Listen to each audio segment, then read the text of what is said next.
What is Google My Business and how it works? Google My Business or GMB is a free and powerful tool provided by Google to help businesses and organizations manage their online presence in Google and Google Maps. Here's how Google My Business works. First, create and claim your profile.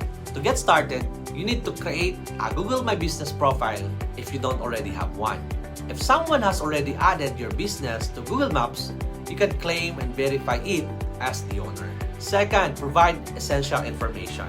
You'll need to fill out your profile with accurate and up-to-date information about your business, including your business name, address, phone number, website URL, hours of operation, and also business category.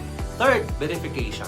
Google will often send a postcard, a verification code to your business address. Once you receive it, you can enter the code in your GMB dashboard and to verify your business. Fourth, optimize your profile. To improve your visibility in local search results, make sure your profile is fully optimized. Fifth, engage with customers.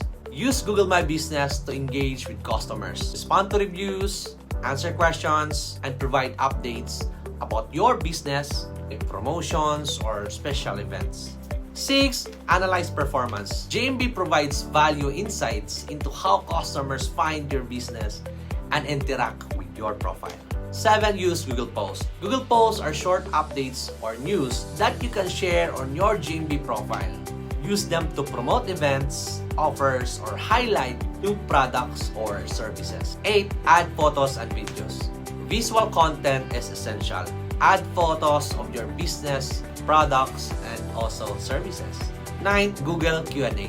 GMB allows customers to ask questions about your business and make sure to monitor and respond to these questions promptly. 10. Regular updates. Keep your GMB profile up to date with accurate information and fresh content.